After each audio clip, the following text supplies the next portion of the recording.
Este vídeo é um ensaio para o que deve ser futuramente um curso sobre os mudras. A ideia de fazer este vídeo surgiu a partir de alguns pedidos de alguns alunos meus que relataram dificuldades para entender o que são os mudras, como eles devem ser praticados e qual sua importância no processo de realização do yoga.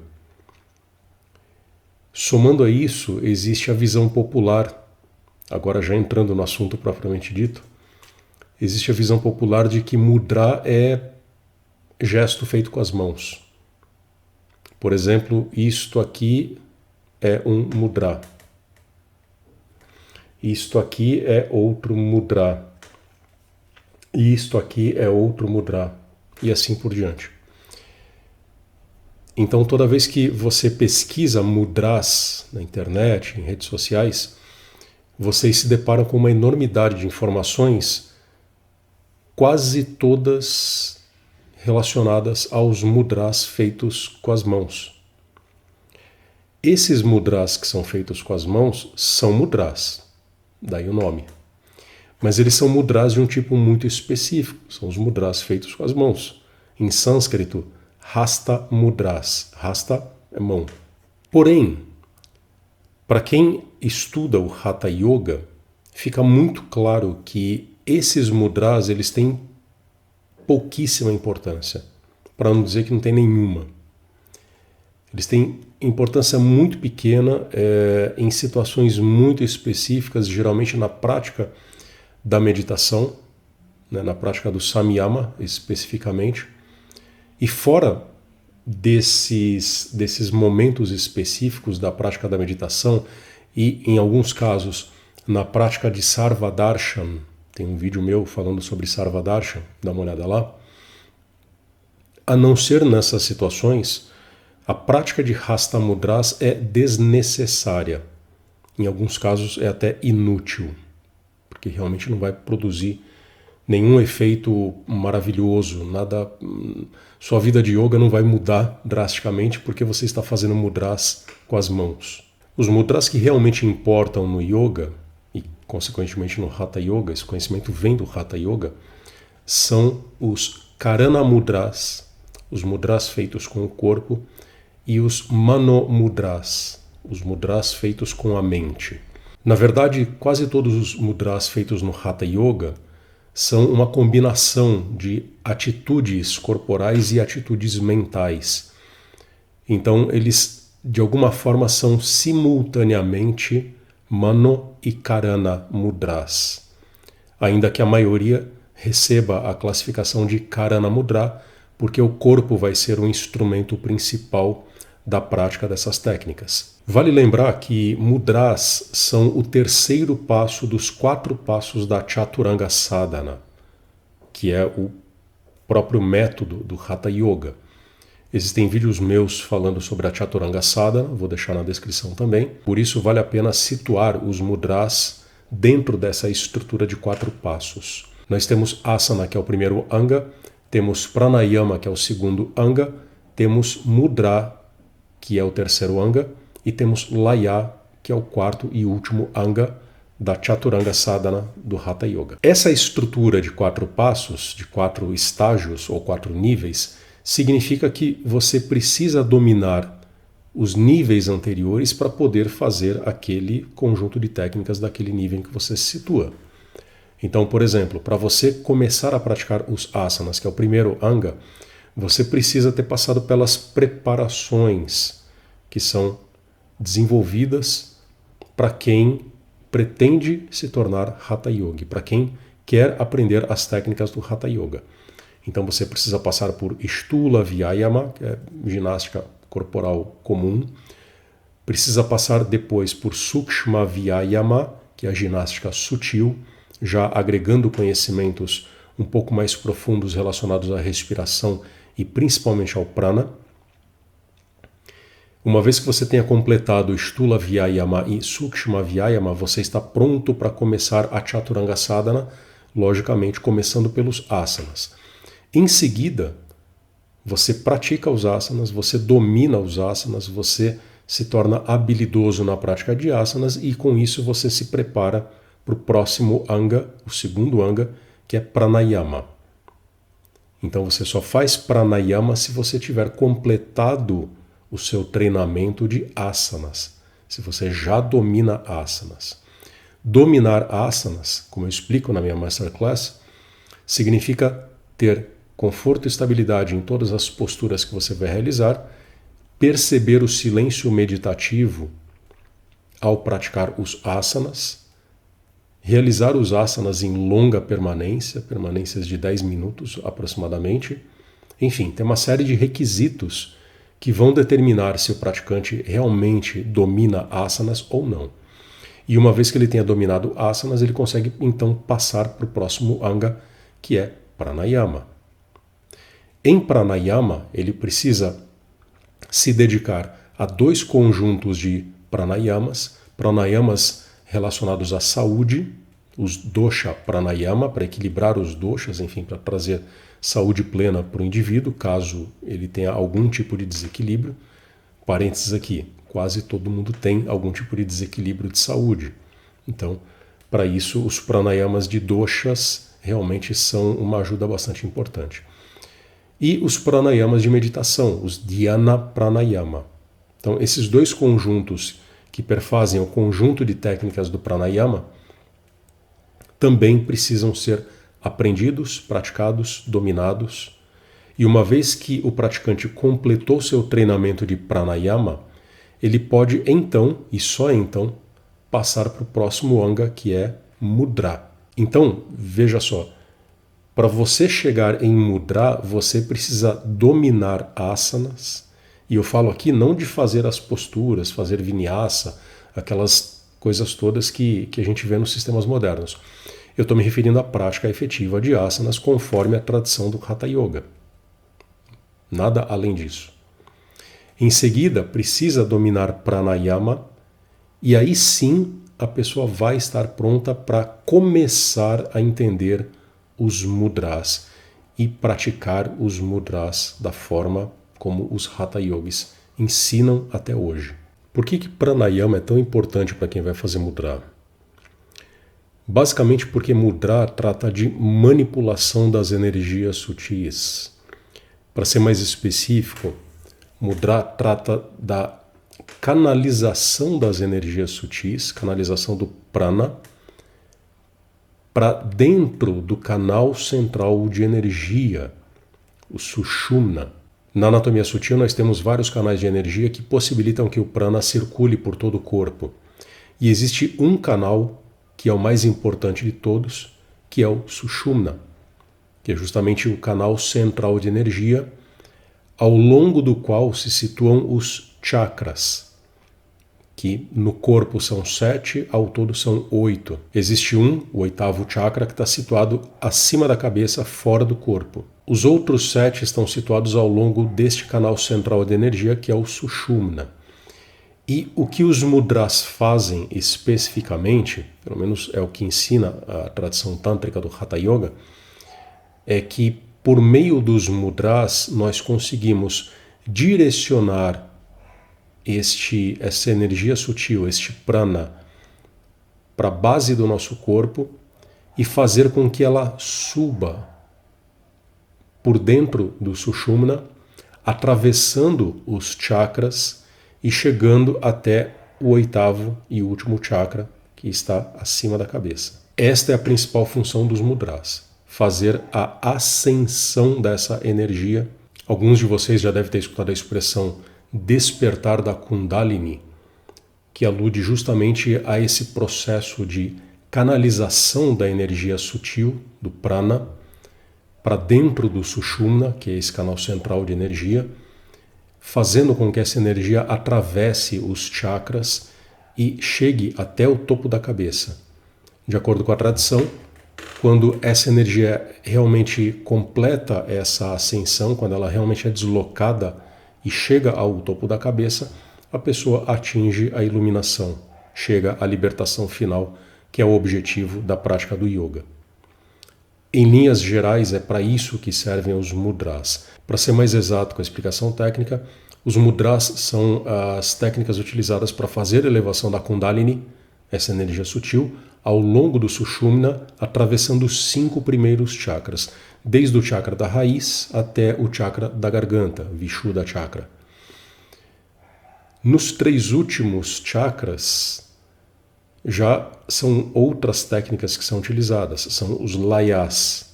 Eu não vou falar dos layas agora, mas em linhas bem gerais, laya é um conjunto de técnicas que trata da dissolução no silêncio, a sutilização da percepção para que o praticante consiga realmente perceber o som do silêncio e consiga se dissolver nesse silêncio, se tornando um com esse silêncio. Em linhas bem gerais, isso são os layas. Quem olha de fora os layas vai ver uma pessoa meditando. Não tem nada específico que precise ser feito em termos técnicos, né, em termos mais práticos, para se realizar laya. São usadas visualizações, mentalizações e não vai muito além disso. Mas são técnicas bastante complexas que, assim como os mudras, dependem do domínio das técnicas anteriores. Voltando aos mudras, é interessante observar o seguinte: os sistemas modernos trataram muito mal os mudras, não apenas porque quase todos os sistemas modernos falam apenas dos mudras feitos com as mãos.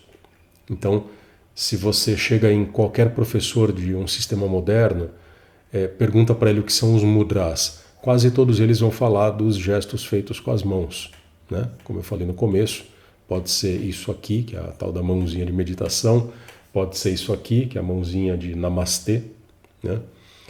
Pode ser isto aqui, que é outro mudra, enfim, tem uma série de outros mudras que são utilizados, né, nas mais variadas situações. No budismo, os Hasta Mudras são bastante utilizados. Eles têm funções ritualísticas bastante específicas e importantes. Mas a gente está falando do yoga. E no yoga, como eu disse no começo, os Hasta Mudras são muito pouco importantes, para não dizer que não são importantes de forma alguma. Por causa desse foco nos Hasta Mudras e por causa do apelo popular, né, porque as pessoas, quando vão fazer yoga, ou quando vão fazer yoga, né, nas academias de ginástica, nos centros de terapia holística, gostam muito dos gestos feitos com as mãos, né? Elas aprendem a fazer esses gestos e tudo mais e vão repetindo isso quase como se fosse um código interno coletivo, né? Então, para a pessoa se sentir que faz parte de um coletivo ali que tem um significado social para essa pessoa. Eu não culpo essas pessoas, enfim, é compreensível que isso aconteça, mas não é tão compreensível que os professores que ensinam essas coisas não ensinem os mudras da forma como eles deveriam ser ensinados. Pior do que isso, ensinam algumas técnicas que originalmente são mudras, mas ensinam como prática postural. Vou mostrar alguns exemplos para situar vocês melhor em relação a isso, e acredito que quem já pratica posturas em algum sistema moderno, seja Ashtanga Vinyasa Yoga, Iyengar Yoga, Swastika Yoga, Yoga Integral, provavelmente alguns de vocês, quem já tem um certo tempo aí de prática postural, certamente vai reconhecer algumas dessas posturas que, como eu disse, originalmente eram mudras, sempre foram mudras. O primeiro exemplo, e talvez o mais famoso deles, é o Sirshasana. Sirshasana, a famosa inversão sobre a cabeça. Existem inúmeras variações, né? Você pode apoiar os cotovelos e os antebraços no chão, você pode apoiar as palmas das mãos no chão, mas o fato é que todas elas são variações posturais de um mudra chamado Viparita Karani Mudra. Claro que os mudras, falando especificamente dos Karana Mudras, os mudras feitos com o corpo, eles vão se utilizar de alguma postura para construir o mudra. Então você vai assumir uma posição para realizar o mudra. Claro que a prática postural não é o foco do mudra, assim como a prática postural não é o foco do asana, do mudra menos ainda. Então, para realizar Viparita Karani Mudra, você realiza uma postura de inversão. Qual é o objetivo? Que o quadril fique numa posição elevada em relação ao tronco, em relação à cabeça. Uma vez que você elevou o quadril acima do nível do tronco e da cabeça, você está realizando Viparita Karani Asana. Você assumiu uma posição de inversão. E é o caso do Sirshasana. O Sirshasana, como o nome já está sugerindo, é um asana. Ele pode ser realizado como uma prática postural, mas ele é um elemento constituinte de um mudra, que é justamente o Viparita Karani Mudra. Existe nos sistemas modernos o Viparita Karani Asana, que é esse que está aparecendo para você agora, que algumas pessoas até fazem apoiado na parede ou apoiado num banquinho, enfim. Existem variações modernas, as mais variadas, mas trata-se de uma inversão que é utilizada para construir o Viparita Karani Mudra. Claro que quando você realiza um mudra, diferentemente do que acontece na prática postural, você não está apenas posicionando o corpo para permanecer naquela posição por alguns minutos. Você está realizando uma série de outras coisas que vão possibilitar a elevação da energia Kundalini por dentro do Sushumna e através dos chakras. Como eu disse, é a função principal dos mudras. Outro exemplo que muitos de vocês devem conhecer também é o Garudasana, que originalmente é o Garuda Mudra. No Hatha Yoga não existe Garudasana, não existe a prática da postura chamada postura da águia. O que existe é justamente Garuda Mudra, que, uma vez que é adaptado e simplificado a partir das técnicas conhecidas como mudras, pode ser aplicado, pode ser executado como uma simples prática postural. Basicamente porque, como eu disse, você precisa assumir uma posição para realizar o mudra. Você pode esvaziar os elementos tântricos da prática do Garuda Mudra e praticar apenas a postura da águia, o Garudasana. Você não vai obter os benefícios que são específicos dos mudras, você não vai se preparar para os layas, você não vai intensificar a sua meditação por meio da prática de Garudasana, mas, enfim, pode ser uma prática postural interessante. Em alguns sistemas modernos, se não me engano, acho que o próprio De Rose ensinava isso como postura cultural, né? Os asanas culturais, asanas que têm uma relação com a mitologia hindu, que tem uma relação com a filosofia hindu, enfim, e que são praticados ou seriam praticados prioritariamente para aumentar a conexão do praticante com essa cultura, com essa mitologia. É o caso de Natarajasana, né, que é, enfim, tem muitas posturas que recebem nomes de deuses da mitologia hindu e alguns professores, como De Rose, enfim, alguns outros, classificavam alguns desses asanas como asanas culturais. Bom, isso aí é uma ideia que veio da cabeça da pessoa, enfim. Essa nomenclatura, essa classificação simplesmente não existe no Hatha Yoga, no yoga de modo geral, no yoga tradicionalmente falando. Outro exemplo que muitos de vocês devem conhecer também é o Mahamudra. O Mahamudra é um caso curioso porque vocês pegam, por exemplo, um best-seller, que é o Light on Yoga, o livro do Iyengar, e você vai verificar a compilação de asanas que ele traz naquele livro, e vocês vão se deparar com o Mahamudra no meio daquela compilação de asanas.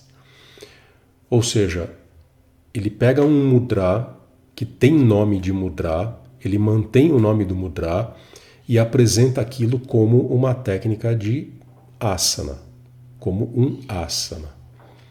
É claro que isso não faz o menor sentido, e é claro que uma vez que ele tenha trazido essa técnica, naturalmente adaptada a partir do entendimento dele próprio, né, do próprio Iyengar, uma vez que ele tenha trazido isso para dentro de uma compilação de asanas e tenha, portanto, esvaziado os elementos que transformam aquele mudra em mudra de fato, bom, ali nós temos uma prática postural simplesmente e acabou.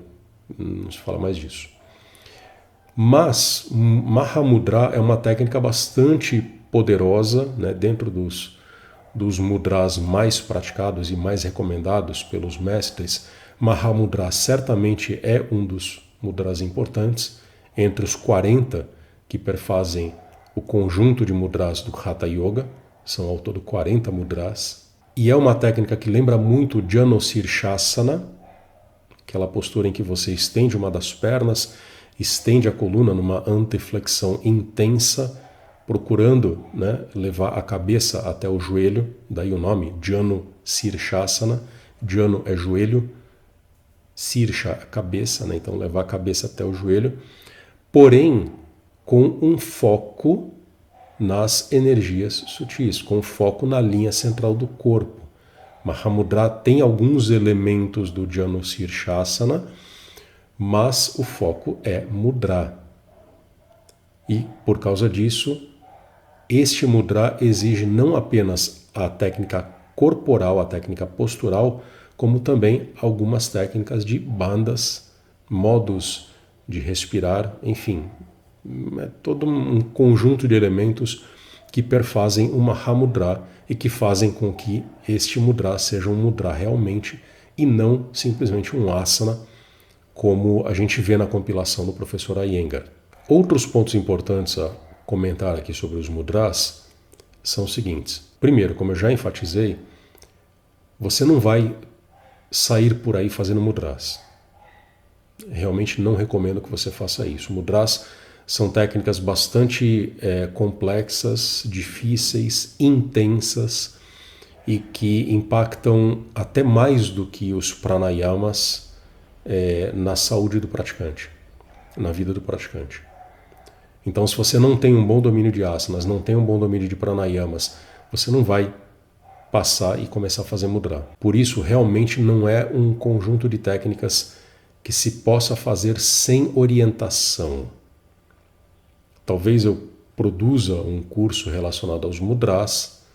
Este vídeo, como eu disse no começo, é um ensaio, né, para talvez produzir esse curso sobre os mudras, mas não é uma técnica para autodidatas, definitivamente. Segundo ponto, no Hatha Yoga se ensina que asana e pranayama são técnicas que devem ser feitas sem esforço algum, sem exageros, sem esgotamento físico, principalmente. São técnicas para que se desenvolva serenidade. Já os mudras não. Os mudras precisam ser feitos com intensidade máxima. Você realmente coloca esforço ali, você realmente coloca intensidade. Muitos mudras envolvem bandhas. Então, quando você vai fazer bandha, você deve realmente produzir a trava corporal, né? Então, quem já fez bandhas, como por exemplo aquela sucção do abdômen, né? O Dhyana Bandha, ou a contração do assoalho pélvico, que é o Mula Bandha. Enfim, existem outros bandhas que são feitos, eles precisam ser feitos com intensidade máxima, para a pessoa realmente sentir que o mudra está ali mexendo com as partes internas do corpo. Mais um motivo pelo qual é necessário que haja orientação ao realizar mudras. Um terceiro ponto, é um pouco mais uma curiosidade do que efetivamente uma coisa realmente fundamental, mas vale a pena mencionar que existe uma controvérsia, principalmente entre os Hatha Yogas, né, entre os mestres, sobre qual seria o anga mais importante na Chaturanga Sadhana. Lembrando, são 4 angas: asana, pranayama, mudra e laya.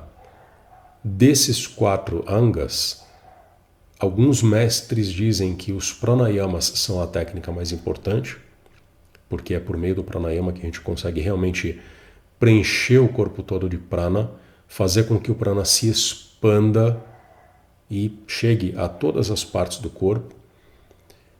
E existem outros mestres que dizem que os mudras são as técnicas mais importantes dentro do conjunto de técnicas do Hatha Yoga.